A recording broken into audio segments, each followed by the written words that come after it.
If you're trying to raise your credit score in Canada, the first step is to take a look at where you stand right now.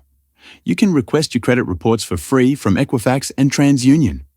Go through them carefully to make sure there aren't any mistakes and check for signs of fraud. Even a small error, like a payment being marked late when it wasn't, can drag down your score. Once that's done, deal with any overdue balances or accounts that have gone to collections. Clearing them won't erase the record right away, but it does show lenders that you're taking responsibility. That's a step in the right direction. Next, focus on paying everything on time.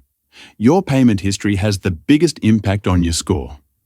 If remembering due dates is tough, you can set up automatic payments or calendar reminders so nothing slips through the cracks. Another big factor is how much credit you're using compared to your limit. Try to keep your balances at or below 30% of what's available. For example, if your limit is $5,000, you don't want to be carrying more than $1,500. Paying down balances more than once a month, or asking your credit card company for a higher limit, can also help lower that ratio.